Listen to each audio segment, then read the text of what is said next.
Let, I beseech thee, thine eyes be open, and let thine ears be attent unto the prayer that is made in this place.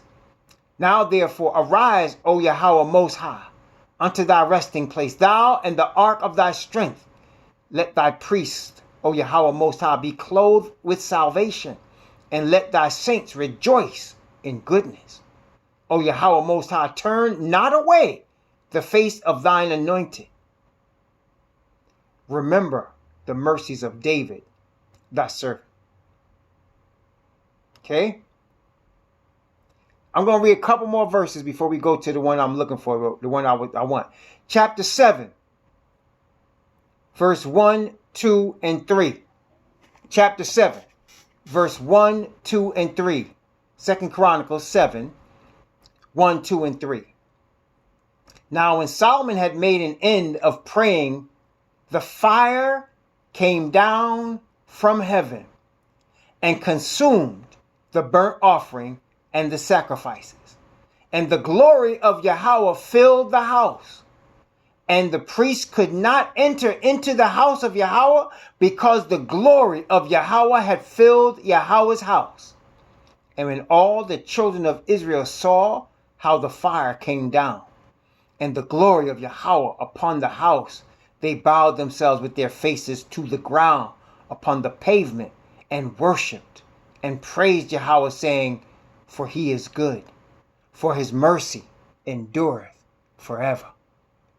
So Solomon said, if we were drawn from the land that we have been promised, that we lived in because of our sin, and we were captive in our enemy's land, if we humble ourselves and call upon the Most High, then he said, toward this city, toward the place. Well, now we can't call toward that because the temple's gone. So we call straight to the most holy place of the heavenly sanctuary, where the incense goes up from Messiah to the Father.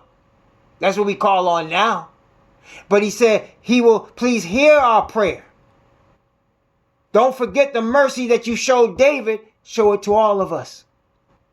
And the Father answered him by fire. They didn't need to light the altar of sacrifice. The fire came down out the sky and burned it. With no trick. And the glory of the Most High filled the house where his ark was. And all they can do is fall on their faces and give him praise. Can you imagine, brothers and sisters, what it's going to look like when Messiah returns? Can you imagine what it's going to look like when the Father comes back with him? Can you imagine what it's going to be like?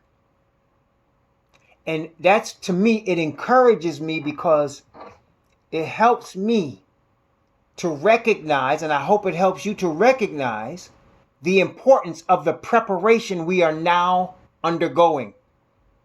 Do you understand why it is so important that we surrender to the Father, surrender to his Spirit in the name of the Messiah, eat up his word, and get in prayer to him? You understand that the trials and tribulations that we go through are just a preparation to get us ready to be able to stand in the presence like the 24 elders and bow. And as these people, our brothers did, and bow and said, for he is good, for his mercy endures forever. Just to dwell in the presence of the origin of power and life in the universe. That's what it is, brothers and sisters. I can't even begin to imagine what that's going to be like. I mean, it's really amazing. It really is. Let's go down, same chapter, 2 Chronicles chapter 7. From verse 14 down to verse 22. 2 Chronicles 7, 14 to 22. If my people, which are called by my name, that is Yahweh and Yahweh his people, which are called by my name, shall humble themselves and pray and seek my face and turn from their wicked ways, then will I hear from heaven and will forgive their sin and will heal their land. Now mine eyes shall be open and my ears attent unto the prayer that is made in this place. For now have I chosen and sanctified this house, that my name may be there forever, and mine eyes and my heart shall be there perpetually.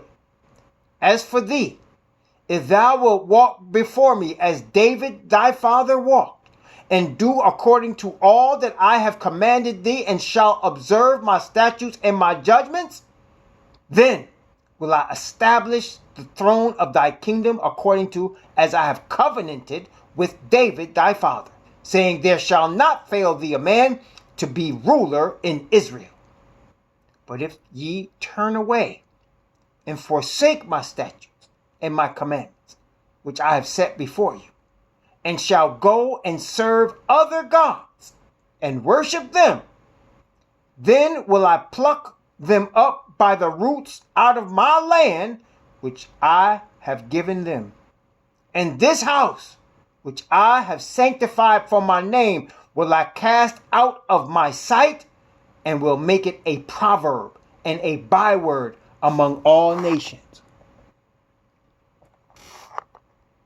And this house which is high shall be an astonishment. Everyone that passeth by it, so to everyone that passeth by it, so that he shall say, why hath Yahweh done thus unto this land and unto this house? And it shall be answered, because they forsook Yahweh, the Most High of their fathers, and brought them forth out of the land of Egypt, and laid hold on other gods, and worshipped them, and served them. Therefore hath he brought all this evil upon them. That's why we still suffering. That's why the awakening is happening. But even while we are awakening, we are still suffering. Because, brothers and sisters, he has not forgotten that he is the one that brought our fathers out of the land of Mizraim. He brought us out of the house of bondage. And what he's trying to do now is awaken us so that we will turn back to him again, as this Bible shows us to do. And then, see, brothers and sisters, it doesn't matter. It really does not matter. The plans of the Roman Catholic Church don't matter. The plans of the New World Order don't matter. The plans of Donald Trump doesn't matter. Of Barack Obama, of whoever's going to be president. Their plans don't matter. Their geopolitical plans that have been laid from a long time, that they have been setting out from a long time, don't matter. Only thing that matters is the lost sheep of the house of Israel turning back to their God. If the lost sheep, or should I, not if, it's already happening. So as the lost sheep of the house of Israel are turning back to their God, brothers and sisters, all bets are off. Brothers and sisters, as we are turning back, that is the sign right there. See, people are they're looking at the UN, they're looking, some churches are focused on what the Pope doing, every move the Pope makes, every statement he makes. Sunday law, they're getting crazy. All that doesn't matter. Only thing that matters is the awakening of the true Israelite people, the lost sheep. As the Father is awakening us, that's the sign. The times of the Gentiles are being fulfilled. That's the sign. Messiah is about to return and establish his kingdom. That's the sign, brothers and sisters, that this age, this culture, this whole Babylonian system is about to be destroyed. That's the sign. The awakening. And so, as we saw, the Most High, the Son sent his disciples and apostles to the lost sheep of the house of Israel first. And as the Gentiles acknowledge who the true Messiah is, not the white Jesus of Christianity, that's not the true Messiah, the Hebrew one, of the son of David, of the house of Judah, who came for the lost sheep of the children of Israel to give them his word. When they acknowledge this, they can have salvation. They can have salvation. See, whenever the Bible say believe on the Lord Jesus Christ, it's not talking about just raise your hand and believe. It's not talking about that. That's a Christian doctrine that we have all been inculcated with, that we've been brainwashed with. What he's saying is just what that woman did from Sidon. What she did. Have mercy on me, thou son of David. Yes, I am a Gentile dog. Yes, you came for the lost sheep of house of Israel, but have mercy on me.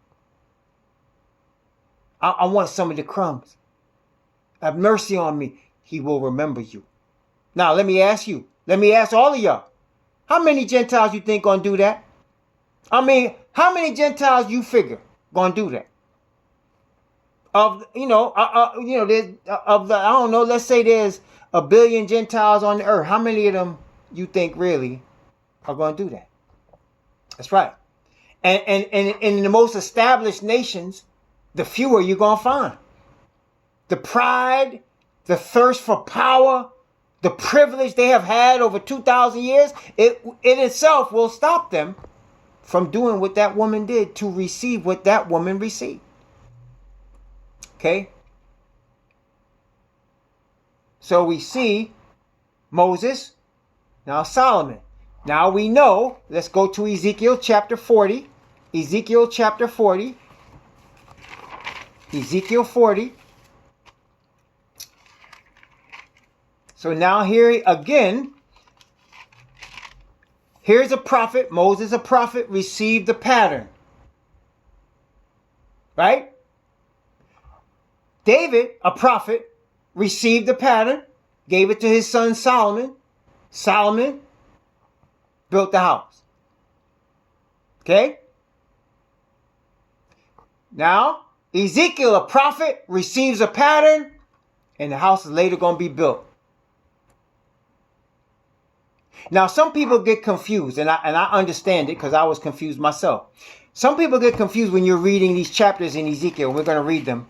They're thinking that this is representing the New Jerusalem with the temple in it, but it's not. This is the second temple. Okay, and I want to make sure I stress what we talked about last night in this regard. Testing 1, 2, 3. Can you hear me? Testing 1, 2, 3. And some of y'all that's going to see this on YouTube, you got cut off already at 33 minutes, and now we're into the second one here, the second part at 45 minutes now. Okay, I want to stress this. We saw this last night when he told Moses to make a sanctuary that I might dwell among my people. How long did he intend to dwell among his people in that sanctuary that he told Moses to construct in the desert? Forever. That's right. When he came down with the glory and filled the house that Solomon built, the first temple, and the Ark of the Covenant, the same ark in that temple, how long had he intended to live in that temple with the chosen people?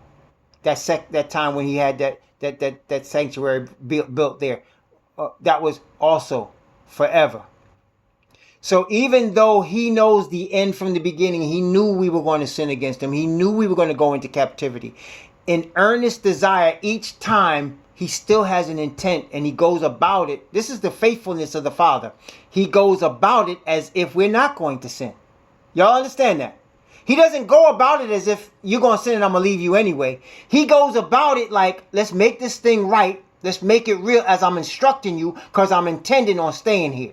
I'm intending on being with you. I'm intending on blessing you for good. Y'all following that? So when he told Moses to do it, he was intent on staying there. When he told Solomon to do it, he was intent on staying there. And when he tells Ezekiel here in chapter 40, beginning here, he's intent on staying there. Testing 1, 2, 3.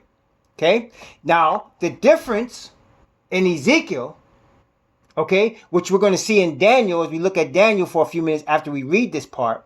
The difference is that now under Ezekiel's temple, Father knows Messiah himself is going to set foot in that second temple.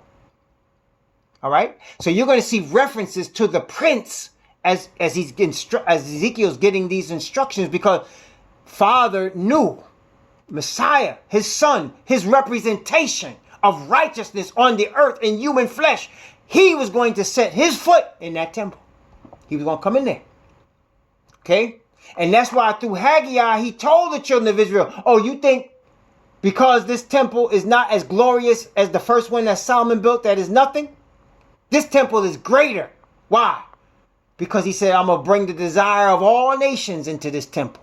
The desire of all nations. That's Messiah. He himself going to step in this temple. And his presence, you see, brothers and sisters, Messiah is a representation of the Father. And where the Father's presence is, brothers and sisters, is the greatest place anywhere.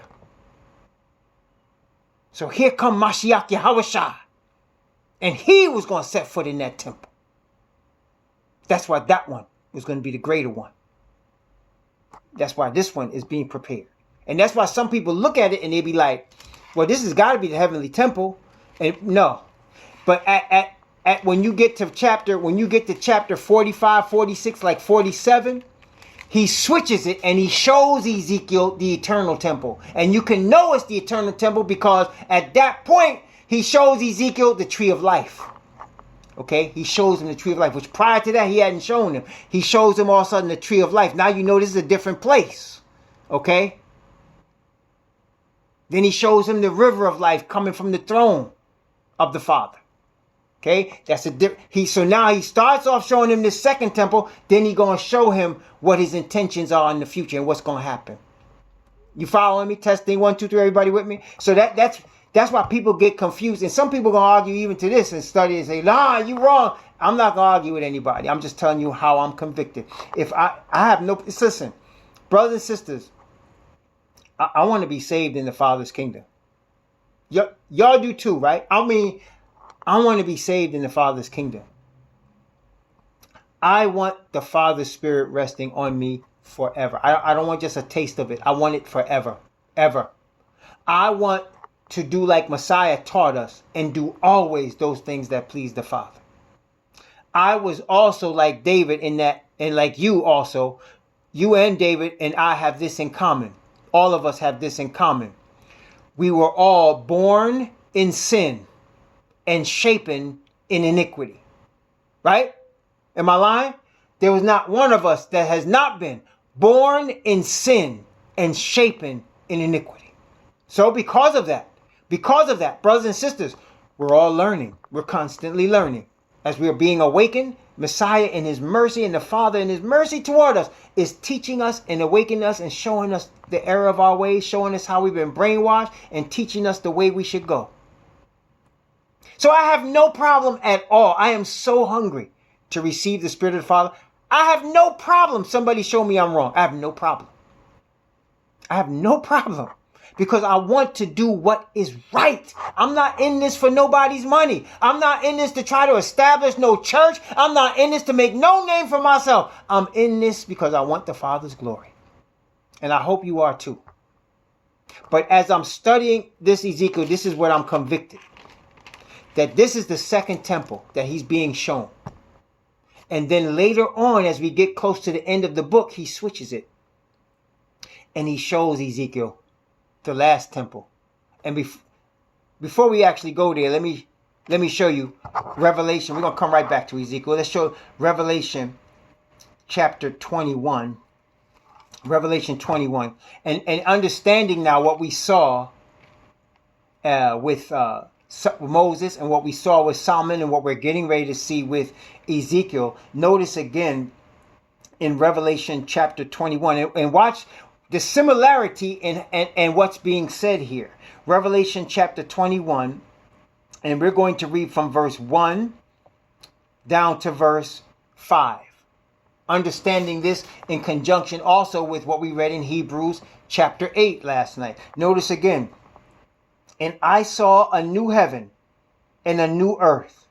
For the first heaven and the first earth were passed away, and there was no more sea.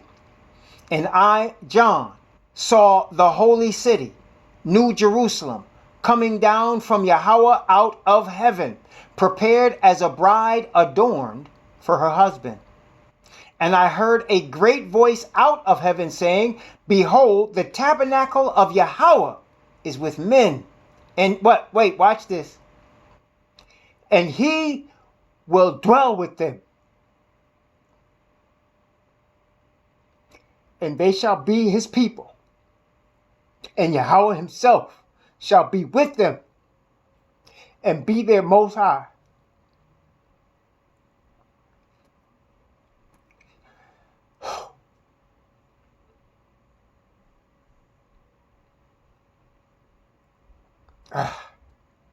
Excuse me.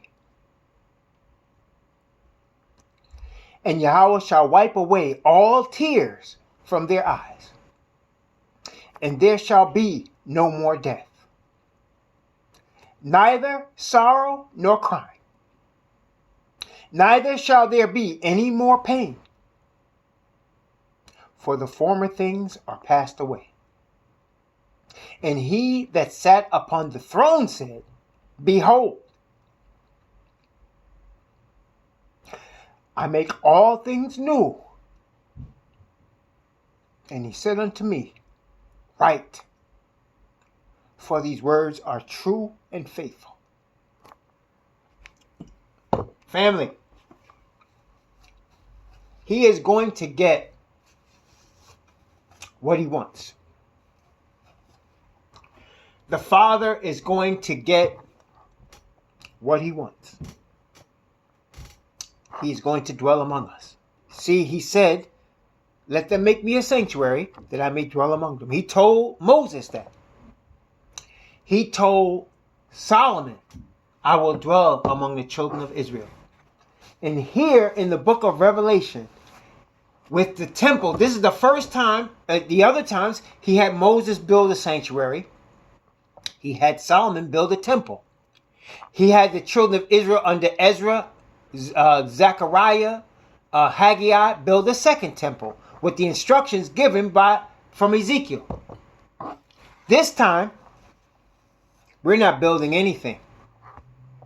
What is he doing? This time, he is building us. This time, he is building us into his people. And he has already built, as Messiah said, my Father's house has many rooms, many mansions. I go to what? Prepare a place for you. This time, he has already built the place. This time, there'll be no more after this. This is it. There'll be no more after this. This is the last one. Okay? It's the last one. This time, nothing is going to stop him from dwelling among us. There'll be no more sin. There'll be no more sin, no more rebellion against him. All of us will have his spirit dwelling among us and in us. We will not have to teach each other about him. We will all know him. We will all know him. And we will have been built in him without human hands. We would have been sealed in his spirit without human hands as temples for him. And we will dwell, and he will dwell among us in the temple forever. That's going to happen. That's where we live right now. We are living at that time when he says a new heaven and a new earth, for the first were passed away. See, people don't want to hear that. The earth is never going to pass away. Don't you read the scriptures?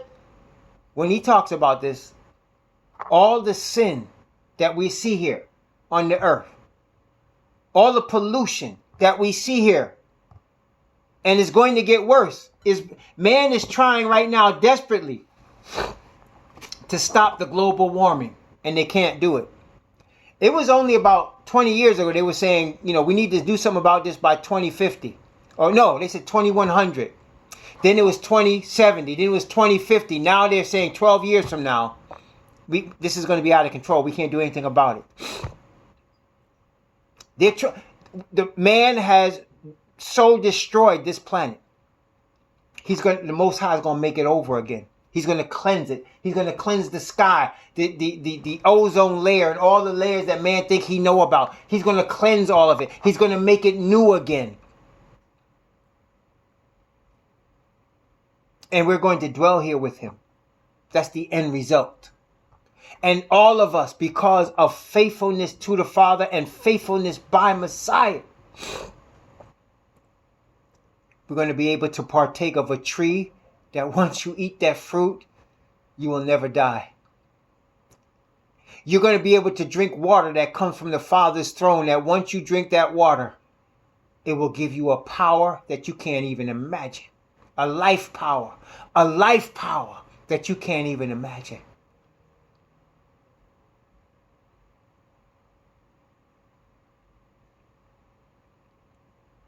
So now let's go back to Ezekiel chapter 40.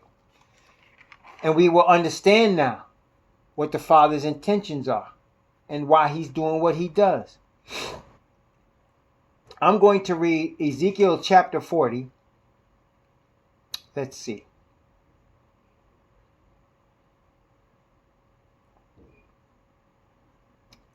I'm just going to give us a sampling in chapter 40. I'm going to read from verse 1. Let's see.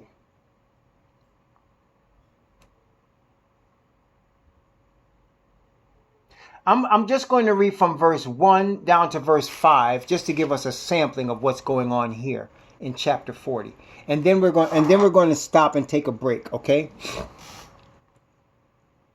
And then we'll come back and continue in Ezekiel. And so Ezekiel chapter 40 from verses 1 to 5. Okay. In the 25th year of our captivity, in the beginning of the year, in the 10th day of the month, in the 14th year after that the city was smitten, in the selfsame day, the hand of Yahweh was upon me, and brought me thither. In the visions of your Most High brought he me into the land of Israel, and set me upon a very high mountain, which was as the frame of a city on the south. And he brought me thither, and behold, there was a man whose appearance was like the appearance of brass, with a line of flax in his hand, and a measuring reed. And he stood in the gate. And the man said unto me, Son of man, behold with thine eyes, and hear with thine ears, and set thine heart upon all that I will show thee. For to the intent that I might show them unto thee art thou brought thither. Watch this. Declare all that thou seest to the house of Israel. See, isn't that what he told Moses? According to the pattern, show them. According to the pattern, show them. Declare all that thou seest to the house of Israel. Okay? And behold, a wall on the outside of the house round about, in the man's hand, a measuring reed of 6 cubits long, by the cubit and the handbreadth. So he measured the breadth of the building, 1 reed, and the height 1 reed. So now he's going to set about measuring what he is being shown. He's being taken to a high mountain, just like Yachanan was. Just like Moses was. He's being taken to a high mountain, and he's being shown what the Most High wants to see, what the pattern is. And it's being measured. I don't know why he does this, but every time the Most High is making a place that is holy for himself, he measures it. He measures it. And when he's getting ready to place judgment on a people, he measures them. I don't know why he does it, but he does that. That's in the scriptures. He measures it. And if you recall, in Revelation 11, he said, measure the temple and them which worship therein. He said, but the court, don't measure that. That's given to the Gentiles. And they're going to try that under fit for 42 months. Remember that? So he measures the temple. He measures the house. And again, when we see the New Jerusalem, he measures it. He measures how tall the wall is, how wide it is. He measures it. Because it's a sign that he's dwelling there. That he's going to be there. That his righteousness is upon it. That it measures up to perfect righteousness, which is him. Praise the Most High Yah. So this temple, he was giving the measurements. He was given the measurements. He was being shown the measurements. And he was being told, what I'm showing you, I want you to reveal this to the children of Israel. What I'm showing you. Okay, and he continues this all through chapter 40. He's measuring everything, the chambers. He's measuring every detail. He's showing him where the sacrifices are going to be made. He's showing him all of these things in chapter 40. And then in chapter 41, he's doing the same thing. Okay. and he's measuring, and he's giving him all the measurements about everything. It's very detailed. As a matter of fact, if you actually were to see it and compare it, you will see a lot of Exodus in here. You will see a lot of Leviticus in here, because that's the same thing he did in those places. The same thing he did. Okay, so we're going to take a break right here. We're going to stop right here.